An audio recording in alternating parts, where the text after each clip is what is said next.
Hello everyone. Today we are going to complete our exercise 1.7. So let's start our question. Question number 7. In a class test containing 15 questions, 4 marks are awarded for every correct answers and minus 2 marks are awarded for every incorrect answer.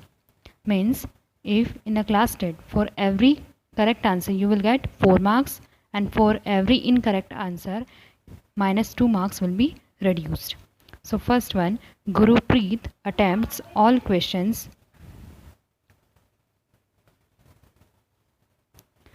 Gurupreet attempts all questions but only 9 of her answers are correct. So what is her total score? So how many total questions are there? Total 15 questions. She attempted all the 15 questions but out of 15 only 9 of her answers are correct and the remaining questions are wrong. So let us see what will be her total score. So from the question, total questions are given how many? 15. Out of total questions, correct answers are 9. So incorrect will be total minus correct answer, means 15 minus 9, which is equal to 6. It means she has done 9 questions correct and 6 questions incorrect. So marks awarded for one correct answer is given how much? 4 marks. If she will do one correct answer, she will get 4 marks. Then total marks awarded for 9 correct answer, it will be as 9 into 4, which is equal to 36. This is the 36 marks she got for correct answers. But we will see how many marks she has done wrong. Marks awarded for every wrong answer, means for one wrong answer minus 2 marks will be reduced. Then she has done how many incorrect answer? 6. So total marks awarded for 6 wrong answer will be 6 into minus 2, which is equal to minus 12. So by doing 9 correct answer, she got 36, but she has done 6 wrong answer. It means minus 12 marks will be reduced from 36. So total score obtained by Gurupreet will be 36 plus of minus 12. So 36 plus into minus 12, which is equal to 24. After doing 9 questions correct, then also she will get 24 as she has done 6 question incorrect. So this marks she had to reduce from the total score she got by doing the correct questions. Second one of her friends gives only 5 answers correct. What will be her total score? It means out of 15 questions, she has done only 5 answers correctly. So from the questions, marks awarded for one correct answer is given how many? 4 marks. So then total marks awarded for 5 correct answer, as she has done only 5 answers correct, which will be 5 into 4, which is equal to 20. Means she get only 20 marks. So marks awarded for one wrong answer is minus 2. Then total marks awarded for 10 wrong answer. Here you can see that out of 15 she has done only 5 answers correct. It means 15 minus 5, 10. She has done 10 wrong questions. So for 10 wrong questions, she will get how many marks? 10 into minus 2, which is equal to minus 20. Here meaning of minus means minus 20 marks will get reduced from the total marks she will get by doing the correct questions. So as first question, we have to add the numbers of correct and incorrect answers both. So total score obtained by her friend Reshma 20 plus of minus 20. So plus into minus, minus 20 minus 20, which is equal to 0. After doing 5 questions correct, then also she will get 0 because 10 questions she has done wrong and minus 20 marks will get reduced from her total score obtained by doing 5 correct answers. Then question number 8. Suppose we represent the distance above the ground by a positive integer and that below the ground by negative integer. Then answer the following. First one, an elevator descends into a mine shaft at the rate of 5 meter per minute. What will be its position after an hour? Here you can see that an elevator descends means it descends below the ground. Descends means decreasing. into a mine shaft at the rate of 5 meter per minute. It means an elevator descends in 1 minute how many meter? 5 meter. It means an elevator shift below the ground how many meter? 5 meter. What will be its position after an hour? An hour means after 60 minutes. So distance descended is denoted by a negative integer. Descended means the elevator is going in decreasing position in below the ground. That's why we have to represent it by negative integer. So an elevator descends per minute. Per minute how many? 5 meter. And it is descending, that's why we have taken in minus. So an elevator descends in an hour. An hour is equal to how many minute? 60 minute. Here it is given per minute, that's why we have to change an hour into minute. So 60 minute. So minus 5 into 60, which is equal to minus 300 meter. It means an elevator descend after an hour how many meter? Minus 300 meter. Second one, if it begins to descend from 15 meter above the ground, what will be its position after 45 minutes? If it start to descend from 15 meter above the ground, it means now its position is minus 300 meter. If it descends 15 meter above the ground, it means at plus level. So first we'll see the distance above the ground. It is already given in the question that above the ground we have to take in positive way. It means plus 15 meter. And an elevator descends per minute. From the first question we have seen that per minute how many meter it descends? 5 meter. And for descent we have to take it as minus. So an elevator position we have to find after how many minutes? 45 minutes. So an elevator descends after 45 minutes will be 45 into minus 5, which is equal to minus 225 meter. This will be the position of elevator after 45 minutes if it descends 5 meter per minute. And one more here line is given that position of elevator after descends 15 meter above the ground. But it started to descend from 15 meter above the ground. So we have to add the distance, that one 15 meter in the minus 225 meter. So minus 225 plus 15, which is equal to minus 210 meter. So 210 meter is the position where the elevator start to descends from 15 meter above the ground. So this will be the minus 210 meter will be the position after 45 minutes if it started to descend after 15 meter above the ground. Here it is given 15 meter above the ground. That's why we have added plus 15 in this position. I hope you have understood this question. Then question number 9. Loss is denoted by a negative integer and profit is denoted by a positive integer. We know that loss means decrease and profit means increase. So loss we will take it as negative and profit as positive. A cement company earns a profit of rupees 8 per bag of white cement sold and a loss of rupees 5 per bag of grey cement sold. If a company sold a white cement 1 bag, so he will get a profit of rupees 8 for 1 bag. Per bag means for 1 bag of white cement, and a loss of rupees 5 per bag of grey cement sold.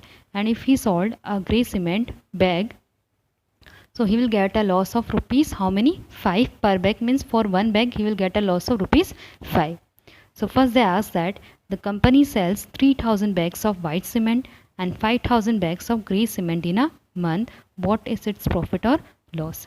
If a company sells 3000 bags of white cement and 5000 bags of grey cement in a complete month, in 30 days, so we have to find how much profit or loss he will get. So according to the question, it is given that we denote profit in positive integer and loss in negative integer. So from the question, cement company earns on profit on selling 1 bag of white cement. For 1 bag how much it is given? Rupees 8 per bag. It means for 1 bag. Then cement company earns a profit on selling how many bags they had given? 3000. So 3000 bags of white cement, it will be 3000 into 8, which is equal to rupees 24,000. It means on 3000 bags he will get a profit of rupees 24,000, because they have given that for white cement only he will get profit and for grey cement bag he will get loss. Then we have to find the loss. loss on selling one bag of grey cement. How much loss? Rupees 5 per bag. It means for one bag how many rupees? 5. Loss means minus. He will get less rupees. So we have to represent it by minus. Here negative sign represent means it is a loss. Loss means if selling price is less than cost price. Then loss on selling 5000 bags of grey cement, it will be how much? 5000 into rupees 5, which is equal to minus rupees 25,000. So if he sells 5000 bags of grey cement, then he will get a loss of rupees 25,000. It means that much money extra he had to pay from his own. So now we have to find the total profit or loss earned by the cement company. So total loss or profit earned by the cement company, it will be how much? Profit plus loss. It means if he sell both type of bags, so how much money he will get, how much profit he will get. So you can see that by selling white cement bag he will get a profit of rupees 24,000, but by grey cement bag he will get a loss of 25,000. So we have to add, we will add this one, both profit and loss will add here.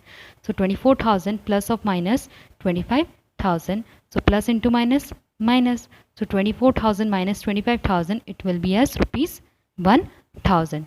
It means minus here it will come, so minus means loss.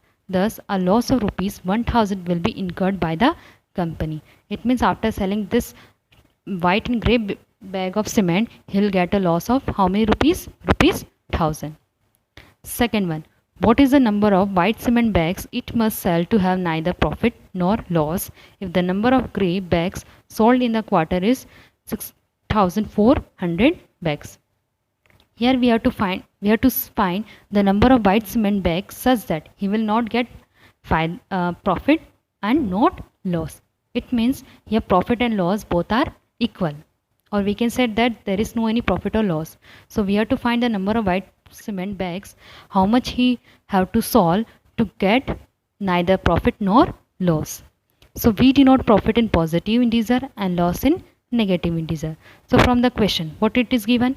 Cement company earns a profit on selling one bag of white cement is given rupees 8 per bag. As we have seen in the main question, it is given in first one. So let, here is number of white cement is not given, so let the number of white cement be x. If it is not given, so we'll always take it as x because we have to find its number. Then cement company earns a profit on selling x bags of white cement. It will be how much? X into 8 or rupees 8x. As we have seen in question number 1, that on selling 3,000 bags of white cement, he will get a profit of how many rupees? 3,000 into 8. Same here, in place of 3,000 bags, here it is given as x. So we have to multiply it by x, which is equal to 8x.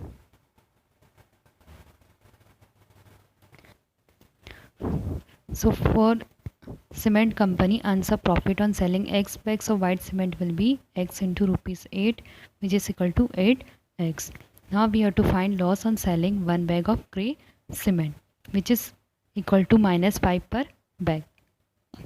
Then here number of grey bags sold is given 6,400 bags. So we have to find loss on selling 6,400 bags of grey cement. It will be 6,400 into rupees minus rupees 5. If you multiply this, we will get 6,400 into 5. It will be as rupees 32,000. It means if he sell 6,400 bags of grey cement, he will get a loss of rupees 32,000. A minus sign means loss. Now according to the question, company must sell to have neither profit nor loss. So company have to sell both type of bags so that he will not get any profit nor loss. So it means here it is given that profit is equal to loss. So profit we have found 8 into x and loss is 32,000. Here we have not taken minus sign because we have to find number of bags, and number of bags cannot be in negative. Here negative sign, it only means that it represent only loss. So we have to take here positive sign. Now x, here you can see that 8 is given in multiplication. So in this side it will be changed into divide. So if we divide 32,000 by 8, it will be as 8 fours are 32 and triple zeros. So x is equal to 4,000. And x means x we have taken the number of white cement bags. White cement bag.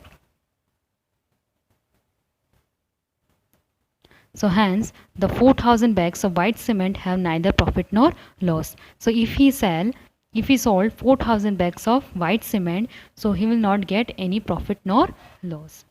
Now last question of our exercise, question number 10. Replace the blank with an integer to make it a true statement.